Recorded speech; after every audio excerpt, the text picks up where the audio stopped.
Today on Hampton Roads Business Weekly, we go swimming with the sharks. We're taking a look back at a few of the local businesses that have taken a dip in the Shark Tank. Plus, we'll revisit my interview with one of the sharks himself, Damon John. It's all about Shark Tank, next on Hampton Roads Business Weekly.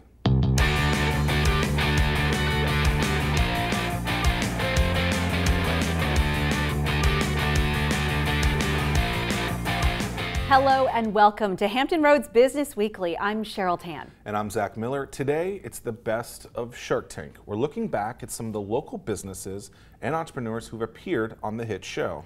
And we begin with Kazam Bikes. Mary Beth and John Lugo started their company in Virginia Beach, but things really took off for them when they appeared on Shark Tank. I spoke with a couple about their appearance and what it's like to now be partners with Mark Cuban.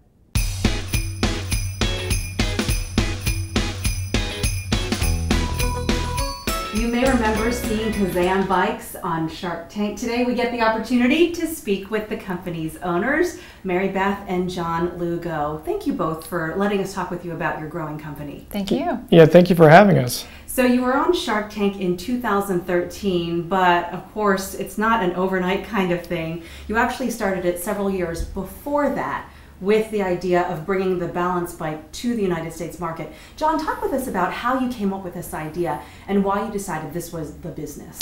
Sure. So this concept was very popular in Europe at the time, and we were looking for an opportunity to bring this concept to the U.S. market.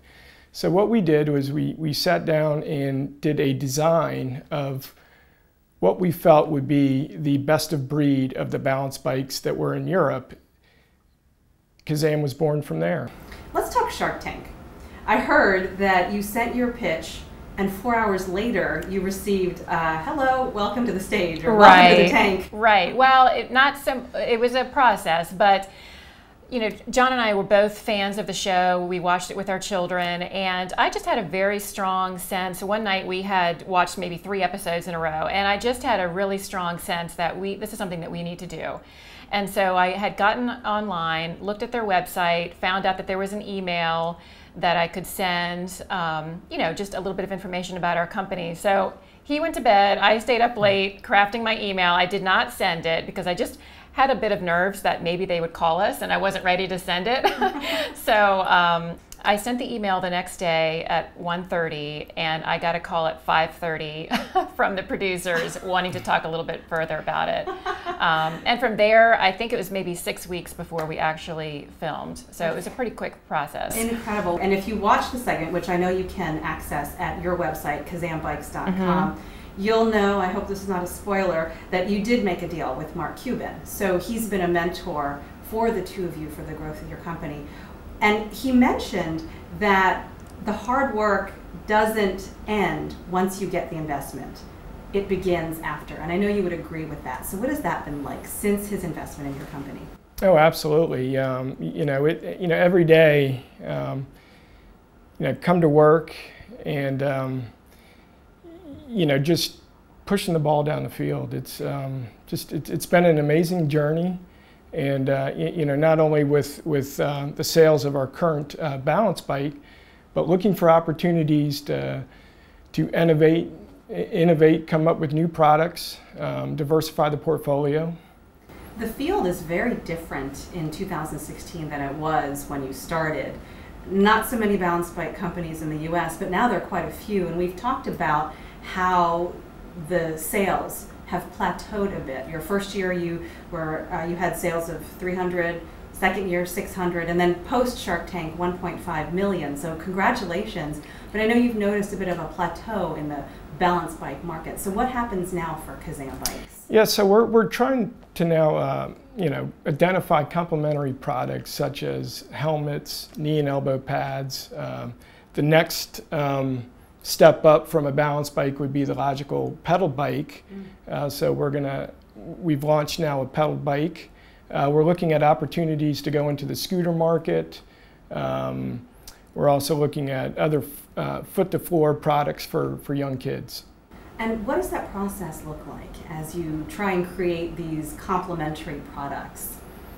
Well, it's a lot of, so we put together a what I'd like to call a tiger team with Mark Cuban Companies and our other partner, Kent Bicycles, and we hold weekly calls, and we develop concepts, new product ideas, colors, those type of things, and then we present those to various factories, get pricing, and then we all collectively make a decision whether we want to move forward with that product.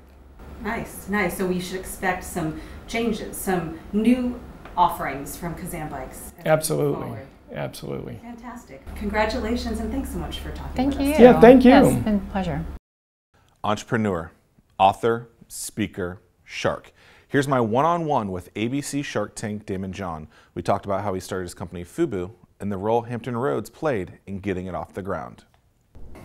All right, Damon, I love your story. I love that you saw a problem when you started FUBU, going down the streets of Queens, and saw the hats were overpriced, and you decided that you could make them and make more money that day.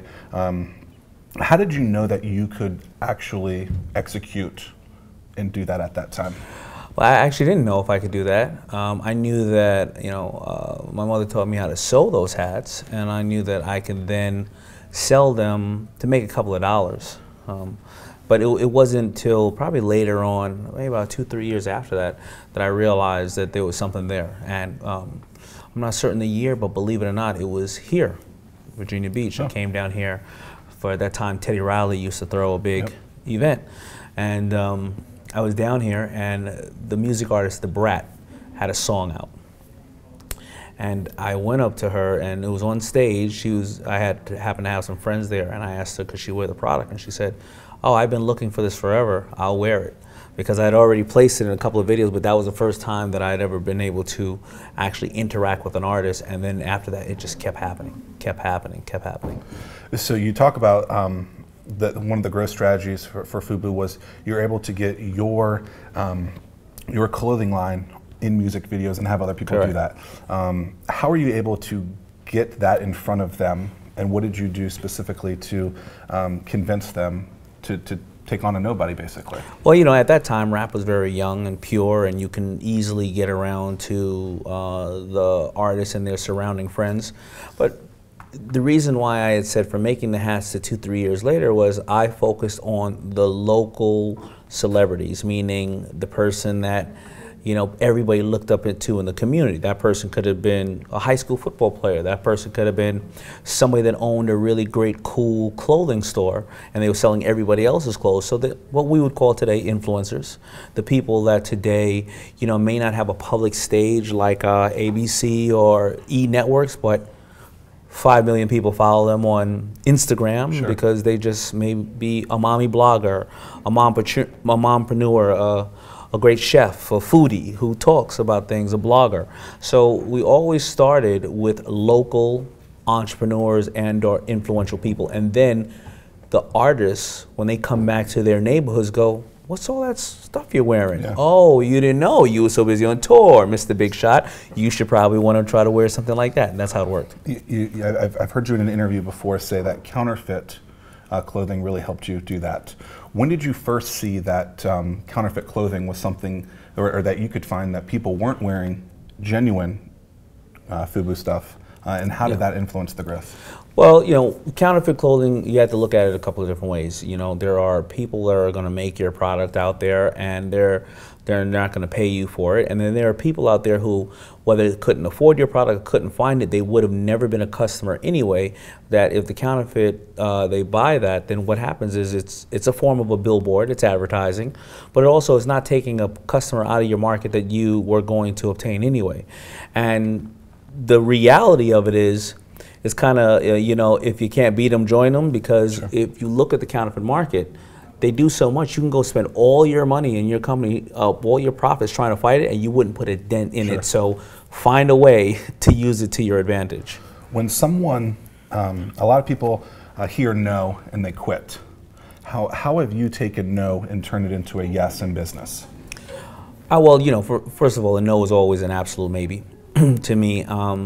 And when people all agree and you get the lowest common denominator, and often no is because the person just can't foresee you know, or they don't have the vision. And I've often said, you know, if they were all going to say yes, then there wouldn't be a reason for you to exist, because everybody would have thought of the things that you're going to go and accomplish. So I really just I just don't take no as an answer. It just doesn't exist to me. And I love that. An absolute maybe. I love that. Trying to figure out to change and tweak a couple words or something like that. It's definitely another way to approach it. But you know what? The thing is that the answer is always going to be no unless you ask. Sure. Right? That's just what it is. Stick around. I have more with Damon John, including his advice for new entrepreneurs. It's next on HRBW.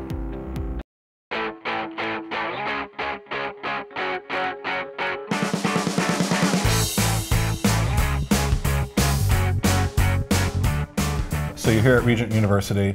What are you expecting today, and why are you here?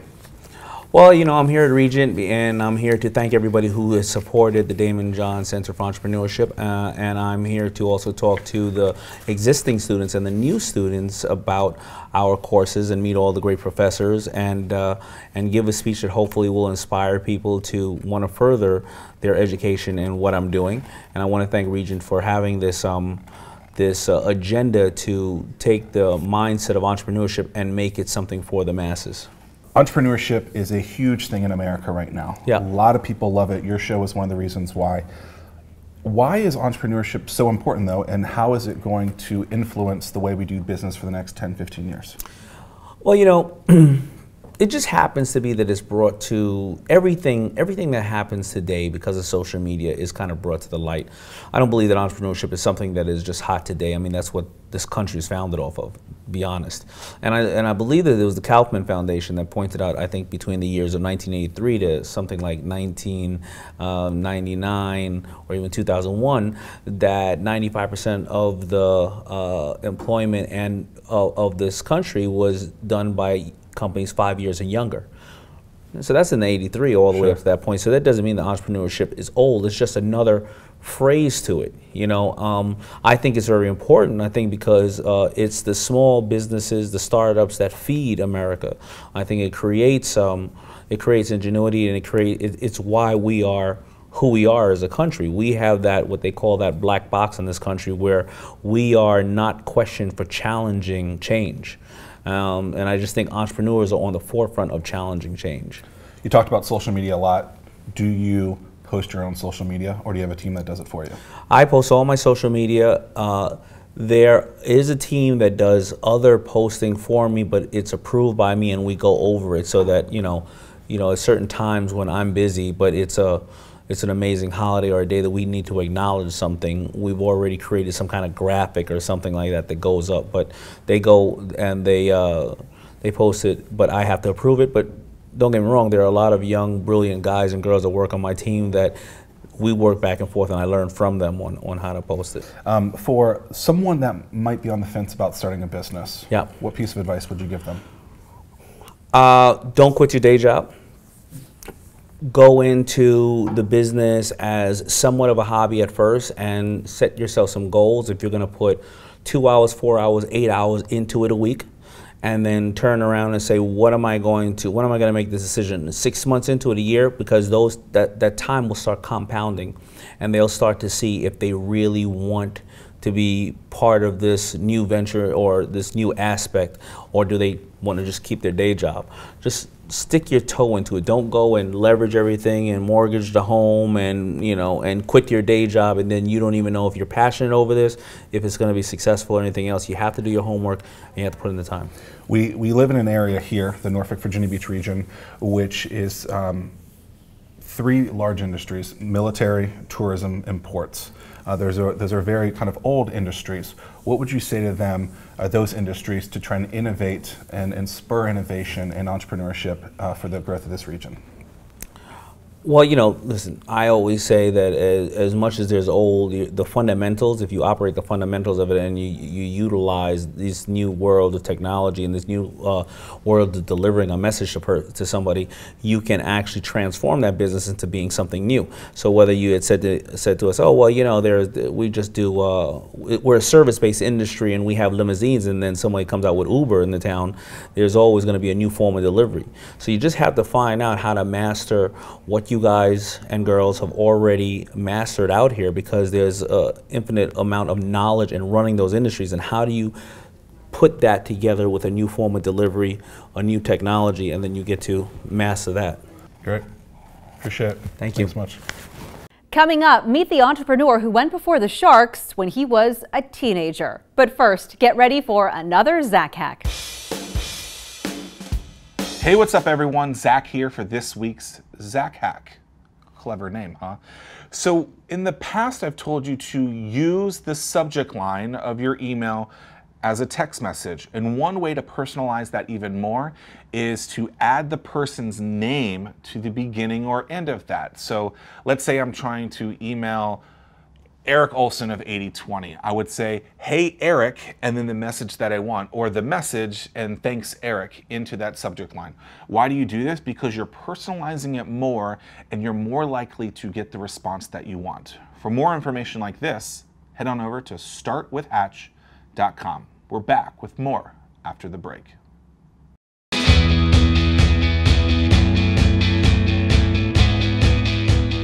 I had no idea. I mean, obviously I was 13 years old. I mean, I bet most people don't even know where to go. You know, most adults wouldn't even know where to go.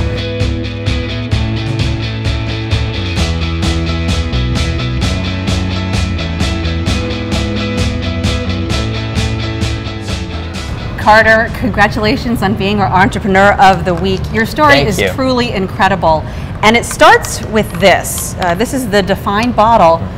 And you're 17. I think we should start off with that. 4 years ago, it was just an idea in your head. Talk about that. So, yeah, like you said, 13 years old, I came up with this idea.